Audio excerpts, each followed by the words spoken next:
നന്മ തിന്മകൾ തീരുമാനിക്കാൻ തുടങ്ങിക്കഴിഞ്ഞാൽ, മനുഷ്യൻ തീരുമാനിക്കാൻ തുടങ്ങിക്കഴിഞ്ഞാൽ, ശക്തനായവൻ ദുർബലനെ ഭരിക്കും. കാലമായി വഴിതിട്ട് പോയി കഴിഞ്ഞപ്പോൾ സ്ഥലത്തെ ദൈവം അവർക്ക് വേണ്ടി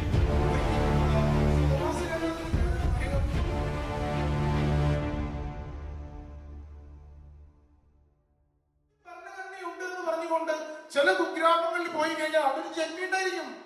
അയാൾ പറഞ്ഞേ നടക്കൂ. ഭരണഘടന പോലീസ് അയാൾ പറഞ്ഞെടുത്ത് ഓച്ചാനിച്ച് നിൽക്കേണ്ടി വരും. ഭരണഘടന മാറി നിൽക്കേണ്ടി വരും. അയാളിനവിടെ ഇല്ല. രാജഭരണം, ഗുണ്ടഭരണം. ഹല്ലേലൂയ. അതുകൊണ്ടാണ് അത് ദൈവം പറഞ്ഞപ്പോൾ അറിയാമോ? ദൈവം ഹവ്വയോട് പറയുന്നൊരു വാക്കുണ്ട്. ആ വാക്ക് ഇപ്രകാരം: പുരുഷൻ നിന്നെ വരിയും. അല്ലേ? അതല്ലേ പറഞ്ഞത്? ഹവ്വയോട് പറഞ്ഞ കാര്യം. ആളുകൾ ഇത് കണ്ട് ചോദിക്കും, ദൈവം എന്തൊരു ക്രൂരനാണ്. ബൈബിളിൽ എഴുതി വെച്ചിട്ടുണ്ടല്ലോ, പുരുഷൻ സ്ത്രീയെ ഭരിക്കുന്നത്. ബൈബിളിൽ ദൈവം പറഞ്ഞു വെച്ചിരിക്കുക. ദൈവം പറഞ്ഞ കാരണം കൊണ്ടല്ലേ സ്ത്രീകൾ ഇങ്ങനെ പുരുഷനാണ് ഭരിക്കപ്പെടുന്നത്. ഇപ്പൊ ചില പുരുഷന്മാർ, ദൈവം ബൈബിളിൽ പറഞ്ഞിട്ടുണ്ട് പുരുഷൻ സ്ത്രീയെ ഭരിക്കുന്നത്, അതുകൊണ്ട് സ്ത്രീകൾ ഭരിക്കപ്പെടേണ്ടവരാണ്, പുരുഷൻ ഭരിച്ചാൽ മതി. എന്ത് വ്യാഖ്യാനിക്കാണ്? യഥാർത്ഥത്തിൽ എന്താ സംഭവം? നന്മ തിന്മകൾ തീരുമാനിക്കാൻ തുടങ്ങിക്കഴിഞ്ഞാൽ, മനുഷ്യൻ തീരുമാനിക്കാൻ തുടങ്ങിക്കഴിഞ്ഞാൽ, ശക്തനായവൻ ദുർബലനെ ഭരിക്കും. സംഭവിക്കുന്നത് ഇതിന് ബൈബിൾ പറയുന്നത് അറിയാമോ? അടിമയെന്നോ ഉടമയെന്നോ, യഹൂദനെന്നോ യവനനെന്നോ, സ്ത്രീയെന്നോ പുരുഷനെന്നോ വ്യത്യാസമില്ല, എല്ലാവരും ക്രിസ്തുവിൽ ഒന്നാണ്. ഇതാണ് ദൈവരാജ്യം. ഏതൊന്നിൽ അങ്ങനെയായിരുന്നു? ആദം ഹവ്വയും ഏതൊന്നിൽ അങ്ങനെയായിരുന്നു? ഗലാത്യ 3:22 ഇങ്ങനെ പറയുക, ദൈവരാജ്യം ഭൂമിയിലേക്ക് യേശുക്രിസ്തു സ്ഥാപിക്കുമ്പോൾ അത് റീപ്ലേസ് ചെയ്യുക. ദൈവരാജ്യം വേദോട്ടത്തിൽ എങ്ങനെയായിരുന്നു? അത് തിരികെ നമ്മുടെ ഇടയിലേക്ക് കൊണ്ടുവരിക. എങ്ങനെ? സ്ത്രീയും പുരുഷനും ഈക്വൽ, യഹൂദനും യവനും എന്ന് പറഞ്ഞു കഴിഞ്ഞാൽ, നമ്മുടെ ഭാഷയിൽ പറഞ്ഞാൽ ബ്രാഹ്മണനും പറയനും ഈക്വൽ. യഹൂദനെന്നോ യവനെന്നോ പിന്നെ സ്ത്രീ എന്നോ പുരുഷനെന്നോ വ്യത്യാസമില്ല. അടിമയെന്നോ ഉടമയെന്നോ എന്ന് പറഞ്ഞ അർത്ഥം മുതലാളിയാണോ തൊഴിലാളിയാണെന്നും വ്യത്യാസമില്ലെന്ന്. മുതലാളിയാണ് വലുതെന്ന് ചിന്തിച്ചാൽ എന്തായി മാറി? മുതലാളിത്തം. തൊഴിലാളിയാണ് വലുതെന്ന് ചിന്തിച്ചാൽ എന്തായി മാറി? കമ്മ്യൂണിസം. ഇതൊക്കെ ഇസങ്ങളാണ്. ഭൂമിയിൽ ഉണ്ടായിട്ടുള്ള എല്ലാ ഇസങ്ങളും എങ്ങനെ തന്നെയാണ്, അല്ലേ? പുരുഷനാണ് മുകളിലെന്ന് പറഞ്ഞു കഴിഞ്ഞാൽ പുരുഷ മേധാവിത്വം, സ്ത്രീയാണ് മുകളിലെന്ന് പറഞ്ഞു കഴിഞ്ഞാൽ ഫെമിനിസം, പിന്നെ ബ്രാഹ്മണനാണ് മുകളിലെന്ന് പറഞ്ഞു കഴിഞ്ഞാൽ, അല്ലെങ്കിൽ റോയൽ ഫാമിലിയാണ് മുകളിലെന്ന് പറഞ്ഞു കഴിഞ്ഞാൽ എന്തായി മാറി? ജാതി വ്യവസ്ഥ. അപ്പൊ ഇതൊക്കെ ഓരോ കാലഘട്ടത്തിലും ഇങ്ങനെ തന്നെ ഭൂമിയിൽ നടക്കുന്നത്. അതിനുശേഷം ഈ ഏതൊത്തോട്ടത്തിന് നന്മയും തിന്മയും വൃക്ഷത്തിന്റെ പഴം ഭക്ഷിച്ചതിന് ശേഷം മനുഷ്യനുള്ള പ്രശ്നം എന്ന് പറയാമോ? മനുഷ്യൻ അറിഞ്ഞൂടാ നന്മ ഏതാ തിന്മ ഏതാണ്. അപ്പൊ ചിലര് പറയും, ജന്മിയോട് പറയുമ്പോ അങ്ങ് പറയും അതാണ് ശരി. കണ്ടുപിടിക്കാണ് മനുഷ്യൻ. ഓരോ നിമിഷവും കണ്ടുപിടിക്കുക എന്റെ ശരി ഏതാണ് ശരിക്കുള്ള ശരി. ഇതുമല്ല അതുമല്ല, ഏതാണ് ശരിക്കുള്ള ശരി? അവിടെയാണ് ഈ ജാതി വ്യവസ്ഥ കടന്നു വരുന്നത്. ബ്രാഹ്മണൻ പറയുന്നതിന്റെ ശരിയെന്ന് കീഴാളൻ പറഞ്ഞു കഴിഞ്ഞപ്പോൾ അത് ശരിയായി മാറുക. രാജാവ് പറയുന്നത് ശരി എന്ന് പറയുമ്പോൾ റോയൽ ഫാമിലിയുടെ ശരികളായി മാറുക. പുരുഷൻ പറയുന്നതാണ് എന്റെ വീട്ടിലെ ശരി എന്ന് പറഞ്ഞു കഴിഞ്ഞാൽ പുരുഷ മേധാവിത്വം വീട്ടിൽ വരിക, അല്ലേ? ഹല്ലേലൂയ, ഹല്ലേലൂയ. സ്വരമുയർത്തി ഹല്ലേലൂയ, ശക്തിയോടെ ഹല്ലേലൂയ. അപ്പോൾ ഇതാണ് നന്മയും തിന്മയും മനുഷ്യ തീരുമാനിക്കാൻ ആരംഭിച്ചു. അതോടുകൂടി എന്ത് സംഭവിക്കുകയാണ്? മാനവ കുലം, പ്രപഞ്ചം അനശ്വരതയിൽ നിന്ന് നശ്വരതയിലേക്ക് വീണു. ദൈവരാജ്യം ദൈവത്തിന്റെ ഇഷ്ടം മാത്രം അനുസരിച്ച് നടക്കുന്ന മനുഷ്യനാണ്. അവൻ അവന്റെ ഇഷ്ടങ്ങൾ തീരുമാനിക്കാൻ തുടങ്ങിയപ്പോൾ ദൈവത്തിന്റെ ഇഷ്ടം നടക്കാത്ത ദൈവരാജ്യം ഭൂമിയിൽ നിന്ന് വിട്ടുപോയി. ഞാൻ പറഞ്ഞില്ല നേരത്തെ എന്തൊക്കെയാ ഭൂമിയിലുള്ളത്? അധികാരം ദൈവത്തിന്റെ ഇല്ല, ദൈവത്തിന്റെ സാന്നിധ്യവും ഇല്ല. ദൈവം മനുഷ്യർ ആവശ്യപ്പെട്ട മാത്രം ഇത് രണ്ടും സംഭവിക്കും. ദൈവരാജ്യം ഭൂമിയിൽ നിന്ന് വിട്ടുപോയി. ഇതാണ് സംഭവിച്ചത്. ഏതൻ തോട്ടത്തിൽ സംഭവിച്ചത് ഇതാണ്.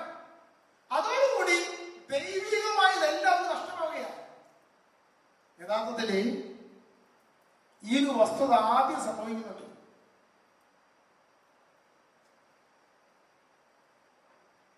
ഈ ഒരു വസ്തുത ആദ്യം സംഭവിക്കുന്നത് എവിടെ അറിയുമ്പോൾ സ്വർഗത്തിലാണ്.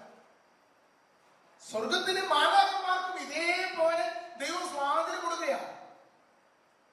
എന്ത് തീരുമാനിക്കാം? ഇഷ്ടമുള്ളത് തീരുമാനിക്കാം. 12 ഗണം മാലാഖവൃന്ദങ്ങളുണ്ട്.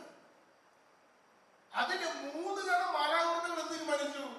ഞങ്ങളുടെ ശരി ശരി, ദൈവത്തിന്റെ ശരിയല്ല ശരി, സ്വയം തീരുമാനിച്ചു. ആ 3 ഗണം മാലാഖന്മാർ അപ്പോൾ തന്നെ സ്വർഗത്തിൽ നിന്ന് വിട്ടുപോയി.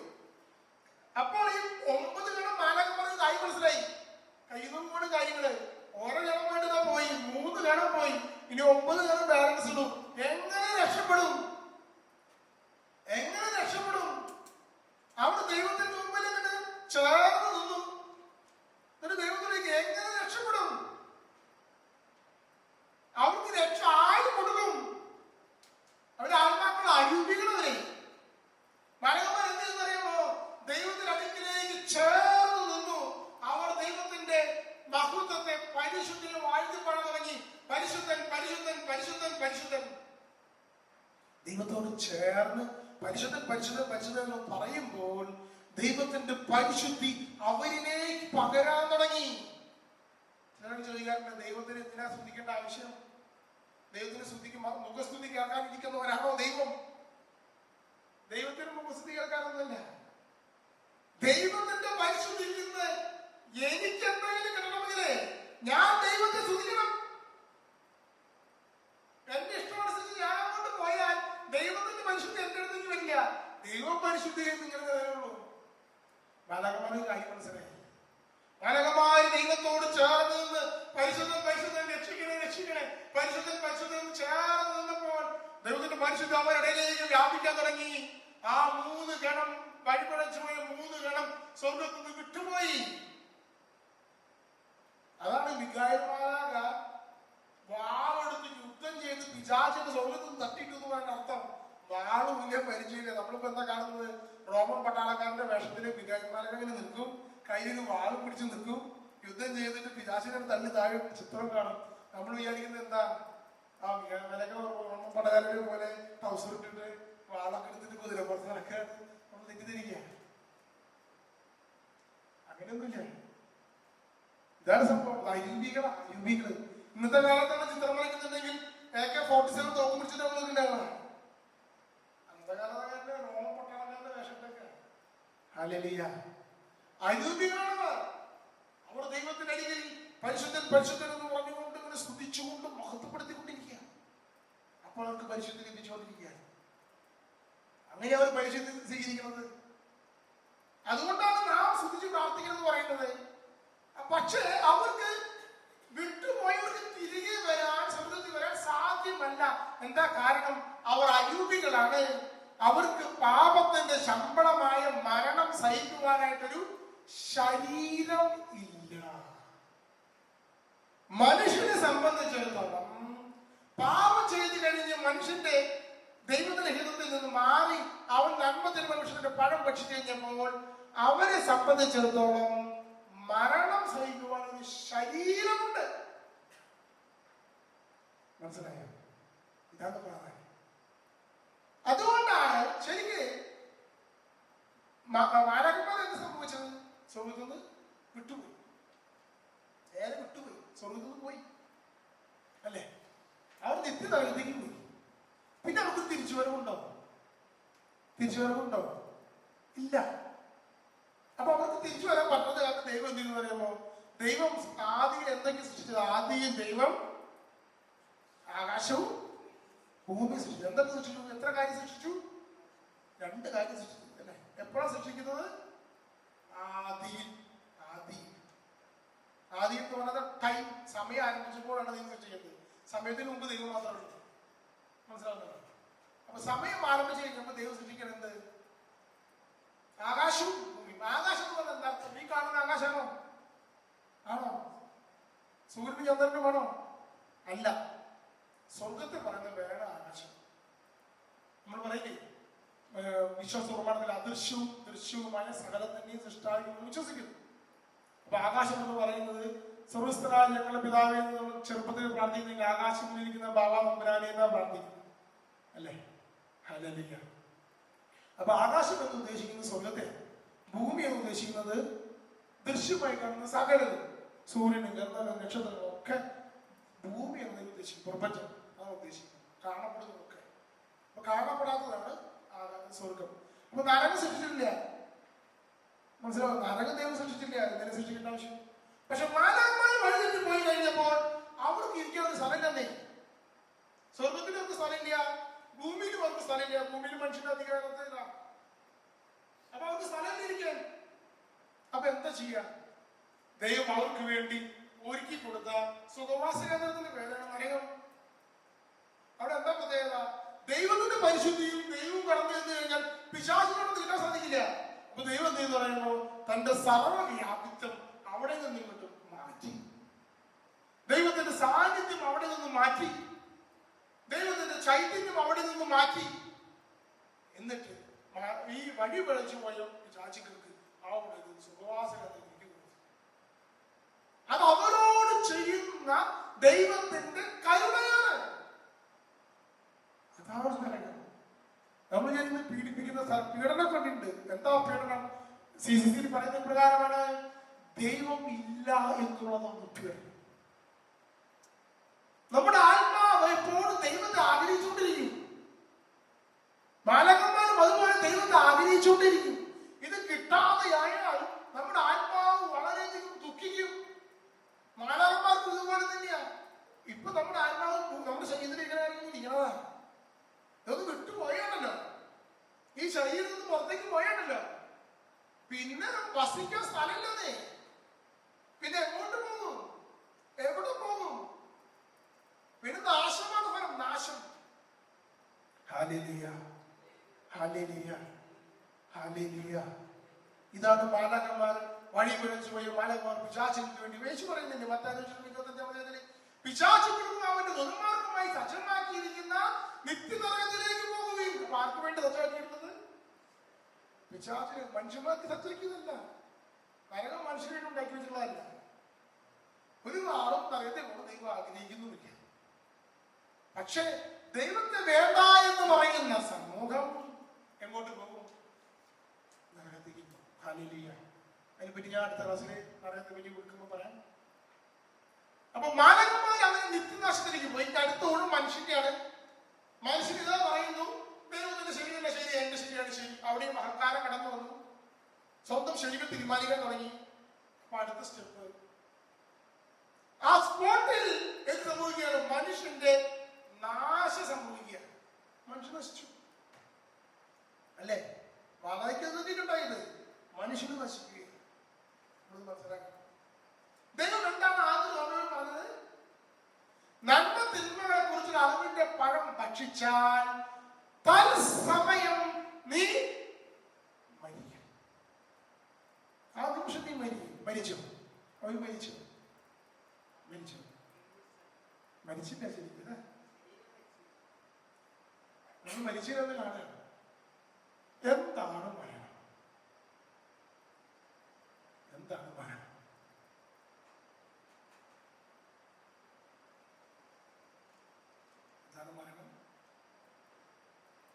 ഹല്ലേലൂയ. ഇപ്പൊ എന്റെ അപ്പാപ്പൻ മരിച്ചു എന്ന് പറഞ്ഞാൽ അപ്പാപ്പൻ എന്റെ ജീവിതത്തിൽ എന്നേക്കുമായി വിട്ടുപോയി. മരിക്കുന്ന നിമിഷം അപ്പാപ്പൻ സ്വർഗത്തിലേക്ക് ജനിച്ചു എന്ന് പറഞ്ഞ അർത്ഥം സ്വർഗത്തിൽ എന്റെ അപ്പാപ്പൻ ഇവിടെ മരിക്കുമ്പോൾ ജനിക്കുകയാണ് ചെയ്യുന്നത്. സ്വർഗത്തിലേക്ക് എത്തിക്കുമെന്ന് അർത്ഥം. അപ്പൊ നമ്മൾ കാണുന്ന മരണമല്ല യഥാർത്ഥത്തിൽ മരണം. ദൈവത്തെ സംബന്ധിച്ചുള്ള മരണം എന്ന് പറയുന്നത് ദൈവത്തിൽ നിന്ന് വിട്ടുപോകലാണ്. ഇതൊന്ന് മനസ്സിലാക്കണം. ആദവും ഹവ്വയും നന്മ തിന്മകളുടെ വൃക്ഷത്തിന്റെ പഴം ഭക്ഷിച്ച ഉടനെ തന്നെ അവർ ദൈവവുമായുള്ള ബന്ധത്തിൽ നിന്ന് വിട്ടുപോയി. ദൈവം പിന്നെ എന്താ പറയുന്നത്? ആദം, നീ എവിടെ? ചോദ്യം കണ്ട ദൈവത്തിനെ കാണാൻ പറ്റാതെ, എല്ലായിടത്തും ദൈവത്തിന്റെ ആദിനെ ഹവ്വയും കാണാൻ പറ്റാതെ. ചില യുക്തിവാദികളൊക്കെ ചോദിക്കാറുണ്ട് ബൈബിളിലെ വചനം വെച്ചുകൊണ്ട്, ഇത്രയുള്ളൂ നിങ്ങളുടെ ദൈവത്തിന് ഒളിച്ചിരിക്കുന്ന ആദിനെ കണ്ടെത്താൻ പറ്റാത്ത ദൈവം? എന്താ അർത്ഥം? അവൻ മരിച്ചിരിക്കുന്നു, ദൈവമായുള്ള ബന്ധത്തിൽ വിട്ടുപോയിരിക്കുന്നു. ധൂർത്തപുത്രന്റെ ഉമ്മയിലെ യേശു പറഞ്ഞില്ലേ, എന്റെ ഈ മകൻ മരിച്ചവനായിരുന്നു, എന്നാൽ ഇപ്പോൾ തിരിച്ചു കിട്ടിയിരിക്കുന്നു. ഇതാണ് മരണം. ആദ്യം മരിച്ചിരിക്കുന്നു, എപ്പോൾ? ദൈവത്തിൽ നിന്ന് വിട്ടുപോയിരിക്കുന്നു. വിട്ടുപോയ പിന്നെ അടുത്ത നിമിഷം എന്താ? നാശം. നാശം എന്താണ്? ആത്മാവിന്റെ നാശം, ശരീരത്തിന്റെ നാശം. ഇതാണ് മരണം. ആത്മാവിന്റെ നാശം, ശരീരത്തിന്റെ നാശം. മനുഷ്യൻ എന്താ ഉള്ളത്? മാനവന്മാർക്ക് അരൂപികളുണ്ട്, അരൂപി മാത്രമേ ഉള്ളൂ, അത് ആത്മാവ് മാത്രമേ ഉള്ളൂ. മനുഷ്യൻ അങ്ങനെയില്ല. മനുഷ്യൻ രണ്ട് കാര്യങ്ങളുണ്ട്. എന്തൊക്കെയാ രണ്ട് കാര്യങ്ങള്? ശരീരം, ആത്മാവ്. അപ്പൊ രണ്ട് കാര്യങ്ങള് നശിക്കാൻ പോവുകയാണ്. രണ്ട് കാര്യങ്ങൾ നശിക്കാൻ പോവുകയാണ്. ശരീരം മണ്ണിലേക്ക് പോകുന്നു, മണ്ണ് അതിനെ നശിപ്പിച്ചു കളയുന്നു. ആത്മാവ് നേരെ നരകത്തേക്ക് പോകുന്നു. ചോയ്സിന്റെ മലകമരം കൊണ്ടോ പോയത് നശിച്ചപ്പോൾ, പാപം കടന്നു വന്നപ്പോൾ അവർ എങ്ങോട്ടാ പോയത്? നേരെ നരകത്തിലേക്ക് പോകുന്നു. ഇതുപോലെ നമ്മുടെ ആത്മാവ് നരകത്തിലേക്ക് പോകുന്നു, നമ്മുടെ ശരീരം മണ്ണിന് പോകുന്നു. രണ്ടും നശിക്കും. പാപത്തിന്റെ ശബ്ദം മരണമാണ്. ഇതാ സംഭവിക്കുന്നത്, ഇതാ സംഭവിച്ചത്. ഉടനെ കളി മാറി. ദൈവം മനുഷ്യനൊരു ശരീരം ഉള്ളത് കൊണ്ട്, ശരീരത്തിൽ സഹനം നൽകാൻ സാധിക്കുന്നത് കൊണ്ട് ദൈവം മേഘത്തോടത്തുനിന്ന് മനുഷ്യനെ പുറത്താക്കി. രക്ഷാകര സ്റ്റെപ്പിന്റെ ആദ്യത്തെ പടിയാണ്. ഇനിയാണ് രക്ഷ ആരംഭിക്കാൻ പോകുന്നത്. രക്ഷയുടെ വാതിലെ തുറക്കാൻ പോകുന്നത് ഇനിയാണ്. നമ്മൾ മനസ്സിലാക്കണം. ഇവിടെ മുതൽ ആരംഭിക്കാൻ പോകുക രക്ഷ. Hallelujah, hallelujah. യേശുവേ നന്ദി, യേശുവേ സ്തുതി, യേശുവേ മഹത്വം. സർവ്വത്തിൽ പറഞ്ഞേ ഹല്ലേലൂയ. ഞാൻ പറഞ്ഞത് മനസ്സിലാവും? ഇനി എന്താണ് ഈ നാശം ഉണ്ടാകാൻ പോകുന്നത്? ശരീരം മണ്ണിനോട് ചേരുന്നു. ആത്മാവ് സംഭവിക്കുന്നറിയാമോ? നരകത്തിലേക്ക് നിബന്ധിക്കുന്നു. നരകത്തിലേക്ക് നിബന്ധിക്കുമ്പോൾ കർത്താവ് എന്ത് ചെയ്യുന്നു? പ്ലാൻ ചെയ്യും. പ്ലാൻ എന്താണെന്ന് അറിയാമോ? ആ പ്ലാൻ എന്താണ്? ആത്മാവിനെ രക്ഷിക്കണം, ശരീരത്തിനെ രക്ഷിക്കണം. ആ രക്ഷിക്കാനായി രക്ഷകനെ വാഗ്ദാനം ചെയ്തു. ആത്മാവിനെ രക്ഷിക്കണം, ശരീരത്തിന് രക്ഷിക്കണം. അപ്പൊ അതിന് വേണ്ടി എന്ത് ചെയ്തു? രക്ഷകനെ വാഗ്ദാനം ചെയ്തു. അപ്പൊ ഈ ആത്മാവ് എന്ത് ചെയ്തു അറിയാമോ? നരകത്തിലേക്ക് നിബന്ധിക്കുന്നതിന് മുമ്പ് നരകത്തിന്റെ ഒരു മേൽത്തട്ട് എന്ന് പറയും. അതിനെ പറയുന്ന പദം, ബൈബിളിൽ പറയുന്ന പദം പാതാളം. യാക്കോബ് ജോസഫിനെ നഷ്ടപ്പെട്ട സമയത്ത് പറയുന്നുണ്ട്, എന്റെ ആത്മാവ് പാതാളത്തിൽ വിശ്രമിക്കാൻ ഞാൻ അനുവദിക്കില്ലേ എന്ന് പറയുന്നുണ്ട്. ധനവാനി ലാസറിന്റെ ഉമ്മയില് അബ്രാഹത്തിന്റെ മടി എന്നാണ് ഈ പാതാളത്തെ പറയുന്നത്. പാതാളം, അബ്രാഹത്തിന്റെ മടി. ലാസർ ആയിരിക്കുന്നില്ല, അബ്രാഹത്തിന്റെ മടി, പാതാളം. പാതാളം എന്ന് പറയുന്നത് യഥാർത്ഥത്തിൽ നരകത്തിന്റെ മേൽത്തട്ട്, വിശുദ്ധരെ സൂക്ഷിക്കുന്ന സ്ഥലം. കാരണം എന്താ? രക്ഷ കടന്നു വരാതെ ആർക്കും സുഖത്തിൽ പോകാൻ പറ്റില്ല. പോകാൻ പറ്റുമോ? രക്ഷിക്കാതെ ആർക്കും സുഖത്തിൽ പോകാൻ പറ്റുമോ? യേശു വന്ന് കുരിശിൽ തൂങ്ങി മരിച്ച് രക്ഷ കടന്നു വരാതെ ആരെയും സ്വർഗ്ഗത്തിലേക്ക് പ്രവേശിക്കാൻ പറ്റില്ല.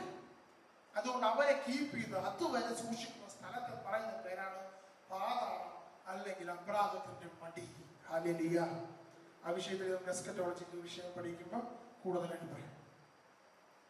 അപ്പൊ ഈ ചുരുക്കി പറഞ്ഞാൽ മനുഷ്യൻ പാപം ചെയ്തപ്പോൾ അവനും നശിക്കുക ചെയ്യുന്നത്. ശരീരം മണ്ണിനോട് ചെല്ലുന്നു, ആത്മാവ് പാതാളത്തിലേക്ക് കടന്നിരിക്കുന്നു. ഇനി മനുഷ്യനപ്പോൾ എന്ത് സംഭവിച്ചു? പാപം കടന്നു വന്നപ്പോൾ കുറേയധികം നഷ്ടങ്ങൾ സംഭവിച്ചിരിക്കുന്നു.